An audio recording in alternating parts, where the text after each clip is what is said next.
6 days after my wife told me she was expecting our first child, I found an Interac e-transfer confirmation on our shared iPad.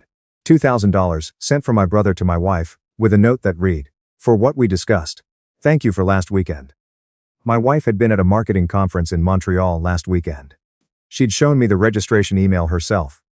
I stood in our kitchen in Ottawa, with the iPad in my hand, and a mug of coffee going cold beside me, and I tried very hard to build a version of that message that was innocent. Maybe she had lent him money months ago, and this was repayment. Maybe what we discussed was a surprise birthday thing for me. Maybe the dates were just a coincidence. I am a civil engineer. I spend my days building things that are supposed to last. I am good at spotting structural problems before they become collapses. I should have known right then that I was standing inside one. That evening, my mother called. We talked about small things first. The weather, my father's knee surgery recovery. Whether I was coming to Thanksgiving. Then she said, almost gently, almost like it had slipped out, "Brennan, whatever happens between you and your wife, I want you to know that baby is going to need a steady home." I stopped walking. "Whatever happens," I said. She recovered quickly, told me she just meant the transition to parenthood could be hard on a marriage. Told me she was just being supportive. I let her talk. When I hung up, I sat in our spare room for a long time. My mother did not make those kinds of comments by accident. My name is Brennan Cole. I am 33 years old. I grew up in Barrie, Ontario, a mid-sized city north of Toronto, where everybody knew your family's business before you did. And where my older brother had been the story everyone loved to tell. He was charming. He was loud in the way people describe as confident, instead of exhausting. He was 2 years older than me and had spent most of his life arriving at places like the room had been waiting for him, then leaving those rooms, slightly worse than he'd found them. My brother worked in commercial real estate in Toronto. He drove a truck that cost more than our parents' first house and talked about it often enough that you couldn't forget. He had a gift for making people feel like they were the only person in the room, right up until the moment he needed something from them and they'd script what that gift actually cost. Fast. My parents had different names for this quality, depending on who was watching. When my brother quit university after 1 year, my father said he was entrepreneurial. When my brother borrowed $3,000 from my parents and forgot to pay it back, my mother said he was going through a tough stretch. When my brother showed up late to my father's cancer scare appointments because he had a client dinner, my mother said he came eventually. When I missed one Christmas because I was finishing a bridge project in Sudbury that couldn't wait, I became the son who didn't prioritize family. That was the system. I had grown inside it so long I had stopped noticing it the way you stop noticing a smell in a house you've lived in for years. I met my wife at a work function 7 years ago. She was doing communications for an infrastructure firm, and we'd been seated at the same table at a fundraising dinner for an engineering association. She made a joke about load-bearing walls in marriages that made me laugh harder than I had in months. She was sharp and curious, and genuinely interested in things in a way that felt rare. She called me 2 days later and said, "I looked up that bridge project you mentioned. It sounds genuinely interesting. Do you want to tell me more about it over dinner?" I knew within 6 months, she was the person I wanted to build my life with. She understood my family faster than most people did. After the first Thanksgiving, driving back down the 400 toward Ottawa, she looked at me and said, "Your brother takes up all the oxygen in the room and your parents light the match." I laughed because it was accurate. She said, "Does that bother you?" I said, "I stopped fighting it a long time ago." She was quiet for a moment. "That's not the same as it not bothering you." She was right. I should have held on to that version of her longer. The one who could see what I couldn't. We got married 3 years later. Small ceremony at a vineyard in Prince Edward County. My brother gave a toast that was mostly about himself and contained a line about how he'd never thought I'd land someone this interesting. Everyone laughed. My wife smiled at me across the table with the expression that meant, "We'll talk about that later." Later in our room, she said, "He's competitive with you." I said, "He's competitive with everyone." She said, "No, specifically you. Pay attention." I should have paid attention. The first few years of our marriage were good. Not perfect. We argued about the usual things. How much time I spent on projects.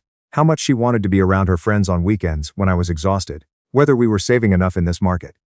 Ottawa real estate had gotten brutal. We were renting a row house in Westboro, debating whether to stay in the city, or look toward Canada, or Stittsville for something with a backyard. Then something shifted. Not overnight, slowly enough that I kept waiting for it to unshift. She stopped laughing at the same things. She started taking her phone into the bathroom. She started coming home from late meetings that her office calendar never showed. When I happened to check once for a shared file, she bought a new jacket she said was on sale, but I checked the brand's website, and it wasn't on sale that week. Individually, each of these meant nothing. Together they accumulated the way water accumulates behind a wall you keep telling yourself is fine. My brother started showing up more. He'd been in Ottawa for a client project since the spring. He was staying in a short-term rental in Hintonburg, about 10 minutes from us. He started dropping by unannounced. He started texting my wife about family. Things that didn't require a text. Dinner dates, birthday gifts for our mother, a question about a restaurant near our place. Once, when I came home from work, his truck was in the driveway, and they were sitting at our kitchen table with coffee. He said he'd been in the neighborhood. She said she'd run into him at the grocery store and invited him in. They were both very relaxed when they said this. That was the detail I kept returning to. Not the truck in the driveway. How relaxed they both were. When my wife told me she was pregnant, I forgot every single one of those details for about a week. She told me on a Sunday morning in November. I came downstairs and found her sitting at the table with a pregnancy test in her hand, a look on her face I couldn't quite read.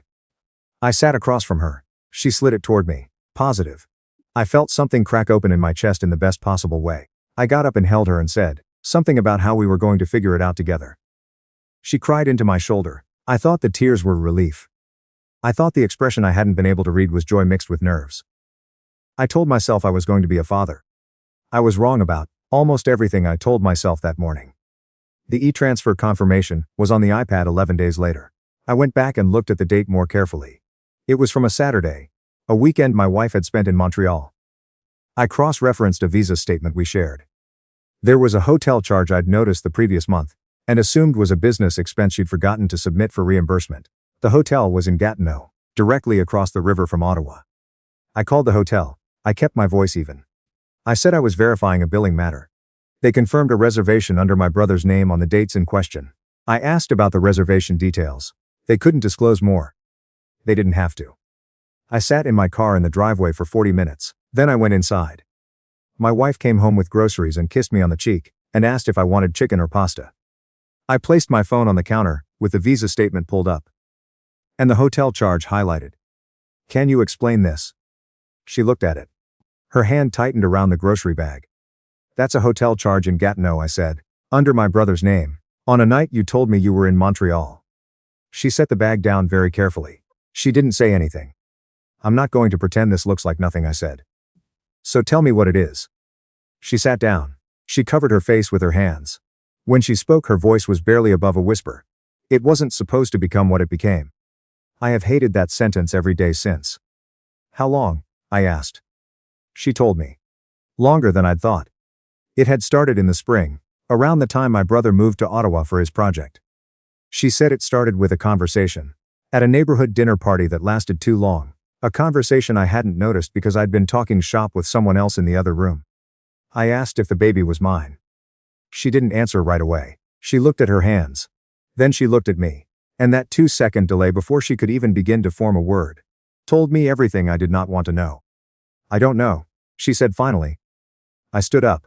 I picked up my keys. She said, please don't leave. I looked at the kitchen we had painted together, at the shelves I had built along the far wall, at the framed photo of us from Prince Edward County on our wedding day, and I said, I need to not be in this house right now. She said, Brennan. There's something you need to know first. I stopped with my hand on the door. Your mother called me, she said. A few weeks ago, she found out, I don't know how, and she called me. She said not to tell you until we knew more. She said once you were holding the baby, things would settle. She paused. She said you were too emotional to handle this right now. I turned around slowly. She said that. About me. My wife nodded. My mother told you to hide from me. The possibility that her son fathered your child. She looked at the floor. She said it was complicated. I left without another word. I drove without knowing where I was going, which turned out to be a Tim Hortons on Carling Avenue. I sat in the parking lot for a long time. At some point I hit the steering wheel hard enough that it left a mark on the side of my hand. And then, sat very still and stared at the sign. Until the anger became something quieter and heavier and colder. I didn't want to be the person who broke things in parking lots. I also understood for the first time in my adult life why people did. My brother texted me at 11:47. Heard you and your wife had a rough night. Let me know if you want to talk. I stared at the orange glow of that message for a long moment. Then I typed, I know about the hotel in Gatineau. 6 minutes passed. Then that's not what it looks like. I put the phone face down on the passenger seat. The next morning, I drove to my parents' house in Canada. My mother opened the door in her robe, and her face told me immediately that my wife had already called her. My brother's truck was in the driveway. Of course it was. He was in the kitchen when I walked in, leaning against the counter, arms crossed, the particular posture of someone who had spent the night preparing a version of events, and felt reasonably confident in it. My mother came in behind me. My father appeared from the hallway, slower, older looking than I remembered. "You should have called first," my brother said. "You slept with my wife," I said. My mother made a sound and stepped toward me. "Brennan, please, we all need to calm down." "You knew," I said, looking at her. Her face crumpled. "I found out recently, and I was trying to protect." "Protect who?" "You called her and told her not to tell me." She started crying. My father said quietly, "Let's all sit down." "Is the baby his?" I asked. I looked at my brother. "Is it yours?" My brother's expression didn't break. "We don't know that. That's the honest answer. I want to hear it from you. Not from them, you." He held my gaze. "Brennan, you sat at my dinner table last month. You held your glass up and made a toast. You looked me in the face. This isn't black and white." "It is," I said. "You chose to make it complicated. That's not the same as it actually being complicated." My mother stepped between us.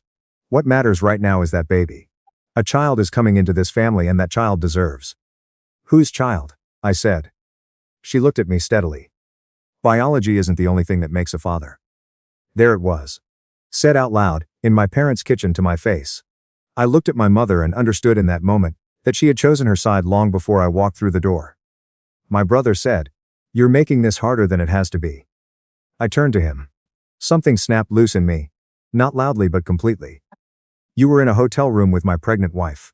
You took money out of your bank account and sent it to her with a note. And you are standing in our parents' kitchen telling me I'm making it hard." "That's not what I meant." "What did you mean?" "Because I'd genuinely like to know what version of this makes sense." He said nothing. My father cleared his throat. "There is a child to consider. Whatever happened between adults." "I'm requesting a prenatal DNA test," I said. "If the results show the baby is mine, we talk. If they show otherwise, I'm filing for divorce, and I won't be signing any birth certificate." My mother reached for my arm. "Don't do something you can't walk back from." I looked at her hand. She let go. "You made your decision 3 weeks ago when you called my wife and told her to keep this from me," I said. "You don't get to make mine now." I left while she called my name from the front step. The weeks that followed were paperwork and phone calls, and a specific kind of nausea that had nothing to do with any illness. I found a family lawyer. In the glebe. Calm, methodical, with reading glasses she pushed up her nose when she was concentrating. She told me not to sign anything, not to make any verbal agreements, not to put my name on a birth certificate, until paternity was confirmed. She said prenatal DNA testing was available through accredited labs in Canada. And that if my wife consented, which she did, almost immediately, results could be confirmed before the birth. My mother called every day. I stopped answering after the third. My father left one voicemail. "Family is bigger than any one incident, Brennan. Think carefully before you burn something down." I deleted it. My brother oscillated between silence and texts that felt like someone checking whether I'd gone soft. Once he wrote, "If you blow this whole thing up, you're the one who has to live with that." I screenshotted every message. My lawyer had told me to. The results came on a cold Thursday in February. My lawyer called me to her office. Outside the window, new snow was settling on the streets, and the last of the afternoon light was fading behind the Gatineau Hills across the river. The test had been performed by an accredited Canadian lab. My brother had provided his own sample voluntarily. At his own lawyer's suggestion, I later learned, in an attempt to appear cooperative. The results were unambiguous. The baby was his. I read the confirmation report twice. My lawyer gave me time. "Can we start the divorce paperwork?" I asked. "We can start today," she said. 2 weeks later, my mother organized a Sunday family dinner. She sent a group text that included me, my aunt and uncle, 2 cousins, and a family friend who had known us since we were kids. It said, "Family dinner at the house. 6 o'clock. It's important we come together." My uncle called me. He was my father's younger brother, and the only person in my family who seemed to operate without a script. I told him what had happened. He was quiet for a long time. Then he said, "Your mother is telling people you abandoned your pregnant wife." I closed my eyes. "I figured," I said. He said, "Do you want me there Sunday?" I said yes. I arrived in Canada, with a folder under my arm, and a kind of calm I had built deliberately for that room, and those people. Everyone was already seated. My brother stood near the fireplace. My wife sat near the window, pale and still. My mother moved between the dining room and the kitchen, talking too much in the way she did when she was nervous. My father stood near the front hall. My aunt and uncle sat at the table. 2 cousins, the family friend. My mother started the moment I walked in. Thank you for coming. I know this has been an incredibly painful period. I thought it was important that this family come together and focus on how we move forward. I placed the folder on the dining table. She looked at it. She stopped talking. I said, "Does everyone here know why I moved out of my home?" One of my cousins said they'd heard there had been some issues. My brother said, "Brennan is having a hard time processing things." My uncle said nothing. He watched me carefully. I opened the folder. I placed the visa statement on the table first. Hotel charge in Gatineau, under my brother's name. On a weekend my wife told me she was in Montreal. I placed the e-transfer record beside it. Interact transfer from my brother to my wife with a note that raised questions. I placed my wife's written statement beside those. A signed statement from my wife confirming the affair. Then I placed the DNA results in the center of the table. And a prenatal paternity test from an accredited Canadian lab, confirming my brother is the biological father. The room went still. My aunt drew a breath. My uncle closed his eyes briefly. My father picked up the DNA results. Read them, set them down like they had burned him. My brother's jaw tightened. Tests like that have error margins. I pulled another page from the folder. The lab included their methodology and accreditation certification. If you'd like, my lawyer would be glad to arrange a second test after the birth, just so there are no remaining questions. My brother said nothing. My mother stood up slowly. Brennan, there is an innocent child coming into the world who has done nothing wrong. Whatever happened between the adults in this room, that baby needs a father, I said. Yes, she said. I looked at my brother. Then his father should be ready. My brother turned away. My father said, "What do you want, Brennan? Tell us what you need." That's the first honest question anyone has asked me since this started. I looked around the table. I want a divorce. I want my name kept off that birth certificate. I want all contact from my wife to go through our lawyers unless it's an emergency. I want my brother to stop texting me. And I want everyone in this room to stop pretending they don't know exactly what happened and why I'm standing here. My mother put both hands flat on the table. And the baby? That baby deserves the truth from the beginning, I said. Not a fake father. Not a fake marriage. His real father needs to grow into the word. My brother pushed off the fireplace. You're doing this in front of everyone. Because you want to punish me. No, I said. I'm doing this in front of everyone because you did what you did privately for months, and I'm finished being quiet about it. You built your confidence on my silence. I'm removing it. My mother started crying. If you walk away from this family. I'm not walking away from the family, I said. I'm walking away from being the one who absorbs everything Ryan breaks. I picked up the folder. I walked out while she said my name. This time I didn't stop. The fallout was quieter than I expected. My aunt called that evening. She said she hadn't known. She said she felt ashamed. I believed her. My uncle sent a text. You held yourself together when most people wouldn't have. I'm here if you need. I saved that one. My brother's girlfriend found out within a week. She had been told he was in Ottawa dealing with a family conflict. She had not been told he was the source of it. She left him. He moved back to Toronto 2 months later. Some situations require a geographic solution when every other kind fails. My mother sent 11 texts one night. She said I had humiliated the family. She said my father wasn't sleeping. She said the baby needed an uncle at minimum, that I was punishing an innocent child by my absence. The last message said, "You are not the son I raised if you can walk away from a child who has done nothing wrong." I read it once. I typed back, "You raised the son who finally stopped absorbing your other son's consequences. I am exactly who you raised. The problem is you wanted someone different." Then I blocked her number. The divorce was finalized in the spring. My wife didn't fight the terms. She moved in with her sister out in Barhaven. My brother did not move in with her. That single fact told me everything about what my mother's plan had really been built on. The belief that if I stepped aside, he would step up. He didn't. He never does. That was the whole reason they needed me. She asked to meet once, at a coffee place on Elgin Street. 3 months after it was done. I almost didn't go. I went because not going felt like giving the situation more power than it deserved. She looked different, quieter. She said my mother had told her I would come around eventually, and she had believed that for longer than she should have. Then she said, "I knew exactly what kind of family I was marrying into. I told you that on the drive back from Thanksgiving that first year, and when I felt alone, instead of talking to you, I used your emotional distance as a permission slip. That was my choice. I made it. I'm not putting it on you. That was the first fully honest thing she had said to me. In a very long time. I said. I hope you become a better mother than you were a wife. Her face crumpled. I hope so too. I left that coffee shop and stood on the sidewalk in April light for a moment. People say the truth sets you free. I don't think that's how it works. Sometimes the truth just opens the door of a room you've been locked in, and you still have to walk out with unsteady knees into a city that kept moving the entire time. You were standing still inside it. But it was a start, Bart. My father came to my apartment in May. He stood in the doorway and looked smaller than I remembered. Smaller than the man who used to fill every room he walked into simply by being in it. He said, "Can we talk?" I stood with the door half open. He said, "I failed you." I had wanted to hear that sentence for a long time. It felt the way I'd imagined. It felt like a weather forecast delivered. The morning after the storm had already passed through. He said, "I kept excusing your brother because I told myself it was keeping the family together. But what I actually taught him was that there would always be someone else to absorb what he broke. And that someone was always you." I said, "I believe that you mean that." He looked up. "You? But I don't trust you yet," I said.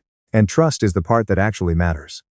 He nodded. He didn't argue for more than I offered. He left without pushing. That mattered to me more than the apology did.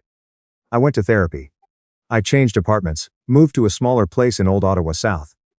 Close enough to the canal to walk it in the morning. I learned to cook actual meals instead of things pulled from the freezer. I went to a friend's hockey game on a Saturday for the first time in years and stayed for the whole thing without checking my phone. Small things. But they added up into something that started to feel like mine. I still think about the baby sometimes. He'd be a few months old now. I hope his mother tells him the truth when he's old enough to hold it. I hope his father grows into the word before it's too late to matter. I don't hate that child. I never did. I hated the lie they tried to build around him, and the role they had assigned to me inside it. The reliable one. The one who doesn't make scenes. The one who will absorb it all quietly and sign wherever you tell him to sign. My whole life, my family treated my willingness to carry things as proof that I could carry more. They called it strength. What it actually was practice. And somewhere along the way I had confused the two. I am not carrying that anymore. That part of the story is over.